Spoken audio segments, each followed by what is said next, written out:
네, 정부가 다음 주 월요일부터 제3차 재난지원금 지급을 개시한다고 밝혔습니다.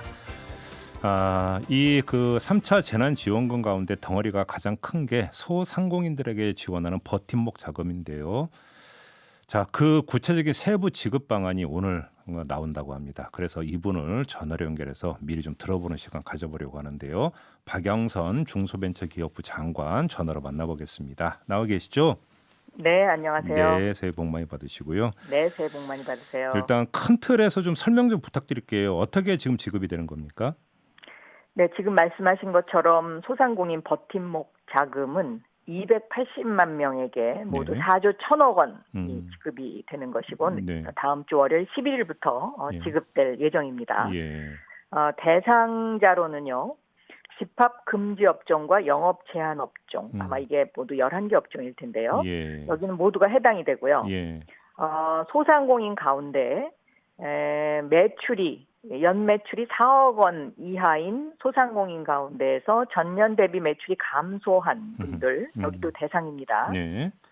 그래서 공통적으로는 대상자에게 모두 100만 원이 지급이 되고요. 네.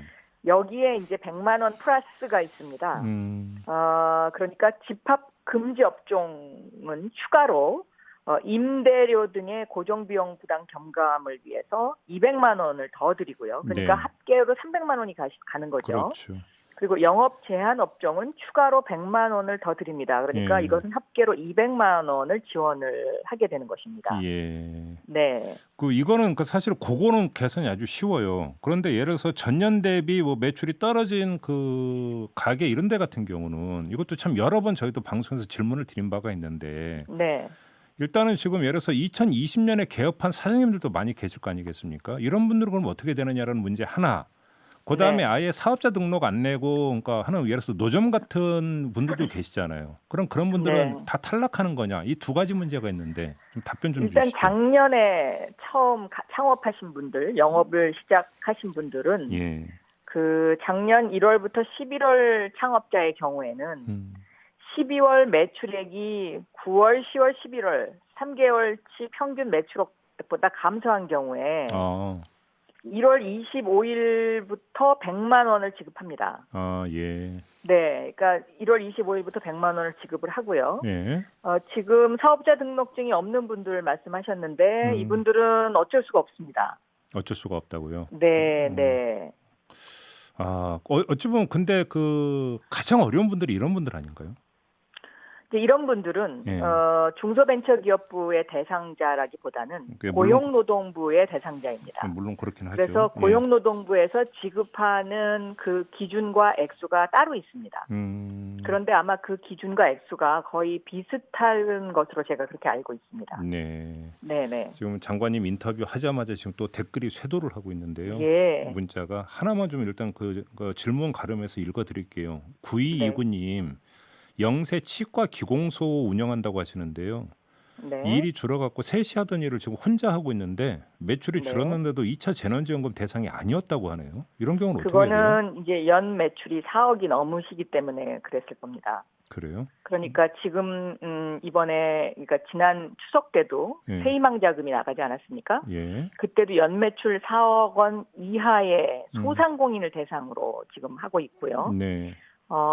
이번에 지급하는 버팀목 자금도 예. 연매출 4억 원 이하의 소상공인이 대상입니다. 그래요. 그러니까 뭐 일단 매출이 줄었다는 내용만 있고 매출이 얼마다라는 네, 내용은 없어서. 그래서 1월 25일까지 예. 부가가치세 신고, 그러니까 국세청에 매출 신고를 하게 돼 있습니다. 예. 그래서 이 매출 신고가 끝나고 나면은요, 자신이 영업하는 매출액 총액이 얼마인지 모르시는 분들도 계시기 때문에 네. 저희 중소벤처기업에서 국세청하고 협조를 해서 예. 4억 원 매출 이하인 경우에 매출이 감소한 분들, 예. 이분들을 다시 또 찾아내서 예.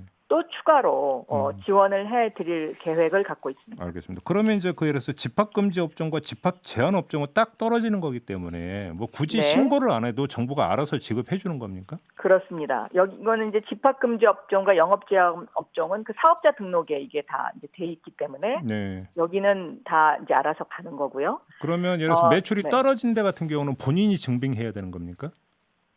국세청 신고 기준으로 합니다. 예. 그러니까 국세청 DB가 기준이 됩니다. 그래요.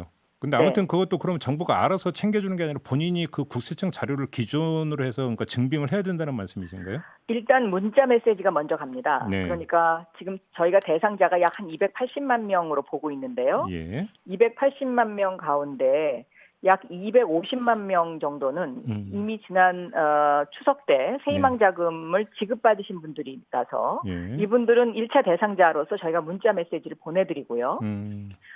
문자 메시지를 못 받은 한 30만 명 정도가 있으실 겁니다. 네. 이 30만 명을 1월 25일 날 국세청에 부가가치세 매출액 신고 확정이 된 이후에 저희가 네, 이것을 다시 예. 그 점검을 해서 예. 드릴 계획을 가지고 있는데 예. 물론 이때에 본인이 먼저 신고를 접수를 하시거나 1월 25일 이후에 이제 그렇게 되면은 하시면 좀 더 일을 하는데 수월하겠죠. 알겠습니다. 네, 그 조금 전에 그 치과 기공소 운영하신다는 분 지금 다시 이제 댓글 달아주시는데 매출이 1억 정도밖에 안 됐다고 하네요. 그런데도 네. 그러면 지금 탈락됐다는 이야기고요. 그러면 이거는 무슨 그 행정착오가 있던가 예. 아니면 국세청에 신고가 뭐가 잘못돼 있던가 하는 그런 행정의 문제일 것입니다. 그래서 그래요? 예. 네, 이런 것들은 저희 중소벤처기업부 홈페이지나 예. 소상공인진흥공단 홈페이지에 들어가면 이런 분들을 위한 신청 그 순서가 마련되어 있습니다. 네. 거기에 신청해 주시면 되겠습니다. 알겠습니다. 앞서서 이제 그 중앙사고수습본부 연결해서 좀 여쭤봤던 거기 때문에 짧게 한 번만 좀 장관님 견해를 여쭙고 싶은데요. 지금 헬스장 사장님이나 이런 분들이 좀 반발하고 있잖아요. 그렇습니다. 저기는 풀어주는데 왜 우리는 안 풀어주느냐 강하게 예. 반발하고 있는데 어떻게 해법을 찾아야 된다고 생각하세요? 이런 경우는 이제 저희 중소벤처기업부 단독으로 결정할 수 있는 것은 아니고요. 네. 중앙사고수습본부 그러니까 단체가 이제 그 의견을 모아야 되는데요. 네.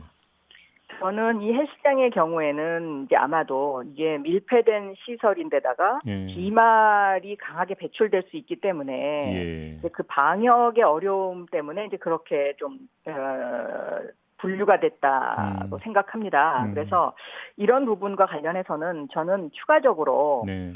좀 더 현장을 점검을 하고 네. 그리고 또 그 헬스장의 경우에 뭐 예를 들어서 격한 운동을 못하게 하는 경우라든가 뭐 이런 어떤 추가적인 조치를 한 번 정도는 검토해 볼 필요도 있다라고 생각하는데 네. 또 방역 당국에서는 이게 이제 그런 여러 가지 규정을 너무 많이 두게 되면 네. 이것이 이제 굉장히 점검에 어려움이 있으니까요. 이제 그런 아마 어려움이 호소가 되는데 저는 사실 굉장히 마음이 아픕니다. 예. 그러니까요. 참 어려운 문제예요. 예. 알겠습니다. 좀 약간 조금 그 결을 달리해서 요즘 그 예. 장관님께서 프로토콜 경제를 많이 말씀하시던데 프로토콜 네, 경제가 그렇습니다. 뭐예요? 프로토콜 경제는요. 많은 분들이 어렵다고 하시는데 예. 우리가 플랫폼 경제를 처음에 얘기할 때도 다 어렵다고 했습니다. 그러나 이제 플랫폼 경제 그러면 다 아시잖아요. 예. 근데 이 플랫폼 경제를 하다 보니까 너무 독점화 현상이 심해지고 그렇죠. 또 강자만 살아남고 하는 이런 폐해가 지금 속출하고 있습니다. 예. 처음에 자본주의가 들어와서 시행을 하다 보니까 이거 좀 문제가 있구나 해서 수정자본주의가 나왔듯이 플랫폼 경제의 수정자본주의를 프로토콜 경제라고 저희가 칭하는 겁니다. 네. 그런데 이 프로토콜 경제는 이 플랫폼 경제에 들어와 있는 그 경제 주체들이 여기서의 그 일정한 규칙, 예. 프로토콜을 만들어서 예. 그것에 따라서 성장에 따른 과실을 예. 좀 더 풍요롭게 그리고 공평하게 나누어 보자. 이제 이런 의미로 지금 현재 진행이 되고 있는데요. 그럼 좀 약간 추상적인 그 예를 들어서 설명해 주신다면. 예를 들면은요. 우버의 경우에 예. 우버가 증시에 상장이 되면 예. 그 주식을 갖고 있는 사람은 성장의 과실을 따먹을 수 있지만 우버의 성장에 기여했던 운전자들에게는 이것이 돌아가지 않지 않습니까? 그렇죠. 예. 이런 문제들, 그러니까 이 양극화의 문제를 어떻게 해소하느냐입니다. 예. 그래서 최근에 미국의 증권거래위원회가 예. 이 우버와 같은 플랫폼 노동자들에게 그 보상으로 지분을 나누어 줄 수 있도록 허가를 했고요. 오호. 예. 네. 에어비앤비 같은 경우는 최근에 상장을 하면서 숙박 공유 호스트 기부 펀드라는 것을 만들어서 네. 이 에어비앤비의 성장에 기여한 호스트들, 즉 집을 빌려주는 사람들에게 이 성장을 나누겠다라는 것을 천명을 했습니다. 예. 그러니까 이미 이제 프로토콜 경제가 시작이 된 것이고요. 예. 더 한 가지 중요한 것은 어제 미국의 통화 감독청이요. 예. OCC라고 이제 약자로 얘기하는데요. 그 미국 은행들의 스테이블 코인, 그러니까 달러화를 기존 화폐의 고정 가치로 놓고 발행하는 암호화폐 결제를 허용했습니다. 예. 그러니까 이 프로토콜 경제가 보다 더 정착되기 위해서는 이와 같은 블록체인 기술을 활용을 해서 예. 거기서 일어나는 모든 거래 장부가 투명하게 서로 볼 수가 있어야 되는 것이거든요. 예. 그렇기 때문에 미국 은행이 이렇게 스테이블 코인의 거래 결제를 허용했다는 것은 굉장한 지금 기술의 패러다임, 그러니까 결제 시스템의 변화를 예고하는 것이어서요. 저희는 앞으로 이런 부분에 있어서 좀 더 저희도 준비를 해야 되지 않을까 이렇게 생각하고 있습니다. 경제 과실을 나누자는데 반대할 사람이 누가 있겠어요? 그 기업은 혹시 모르겠네요. 마음이 어떨지는 모르겠는데, 근데 아무튼 그러면 그거를 법으로 강제할 수 있는 사안인가요? 법을 조금 고쳐야 됩니다. 예를 들어서요. 우리나라 법은 우리 사주를 나누어 주는 것까지는 허용을 하는데요. 지금 현재 법으로는 대주주가 가지고 있는 주식을 지분으로 보상을 하면 그 증여세 내야 되거든요. 그래서 할 수가 없게 돼 있습니다. 그래서 이런 어떤 제도적인 것을 고쳐야 되고요. 또 한 가지는 플랫폼 노동자를 우리가 긱 노동자라고 분류해서 이야기를 하잖아요. 그러니까 이 플랫폼 노동자의 성격이 내가 일하고 싶으면 일하고 일하기 싫으면 일 안 해도 되는 이런 또 자유도 있지만 그렇다고 해서 이 플랫폼 노동자를 1인 개인 자영업자로 볼 것이냐 이건 또 아니거든요. 그러니까 노동자와 개인 자영업자의 중간 지점에 있는 이 긱 노동자의 개념 정리에 관한 제도가 저는 확립되어야 된다라고 생각하고 국회에서 이런 부분에 좀 더 많은 관심을 가져주셨으면 하는 그런 생각을 하고 있습니다. 알겠습니다. 장관님께서 우리 사회에 화두를 던져주신 셈이 되는데 네. 제가 지금 드리려고 했던 질문을 바로 우리 유튜브에 홀딩맨님이 지금 댓글로 대신 달아주셨는데 지금 네. 그 말씀 서울시장 후보로서 이야기하는 거임이라고 하는 댓글을 달아주셨네요. 이거는 저희 중소벤처기업부가요. 부산에 블록체인 규제자의 특구를 운영하고 있습니다. 그래서 원래 작년에 그 부산의 규제자의 특구 블록체인을 그 실증 작업을 할 때요. 규제를 없애면서. 사실 저는 부산에다가 그 당시에 부산화폐를 운영해보자. 블록체인 기술을 기반으로 해서. 그러니까 어제 미국이 허용한 스테이블 코인을 우리가 먼저 한번 해보자라는 제안을 저희가 중기부에서 했었습니다. 그런데 이제 부산은행이 금융위원회가 반대를 하니까 이제 거기 눈치를 보느라고 한 발 후퇴했는데요. 저는 이러한 실험이 빨리 시작돼야 된다고 생각하고 있습니다. 그러면 그냥 제가 단도직입적으로 질문 드릴게요. 출마선은 언제 하세요? 제가 1월 달 안으로는 결정을 하겠다 이제 이런 말씀을 드렸는데요. 그 이유는 첫 번째는 지금 오늘 질문하셨던 1월 11일부터 지급되는 소상공인 버팀목 자금에 관한 이 준비가 그동안에 더 중요했고요. 또 하나는 지난해 마스크 대란 때 중소벤처기업부가 스마트 공장을 만들어서 마스크 공급을 이제 원활하게 했듯이 이 백신이 도입이 되면 이 주사기 문제를 지금 점검하고 있고요. 그다음에 주사기 생산을 위한 스마트 공장도 지금 현재 이것을 준비하고 있습니다. 그래서 이러한 것들이 좀 마무리되는 시점, 그때의 그동안의 저의 생각과 입장을 얘기할 수 있을 것이다 이렇게 생각하고 있습니다. 근데 어떤 보도 보니까 10일 날 발표거다 이런 보도도 있던데 아닙니까? 그거는 아닙니다. 네. 그거는 아니고. 네. 다만 이제 그동안 저의 생각의 변화가 있었다면 네. 저는 중기부 장관으로서의 이러한 그 책임감에 더 무게를 두고 있었는데 지금 상황이 좀 안 좋아졌기 때문에 네. 제가 출마 가능성을 열어놓고 있는 것, 이것이 제 생각의 변화라면 변화다, 이렇게 설명드릴 수 있겠습니다. 근데 지금 의원님 말씀, 그 장관님 말씀을 종합을 하면 출마는 하시는 것 같은데요. 다만 시기만 아직 미정일 뿐이고 아닌가요? 그거는 아직은 확실하게 결정되지는 않았습니다. 그러면 네. 불출마 선언을 할 가능성도 있다라는 걸로 해석을 해야 되는 겁니까?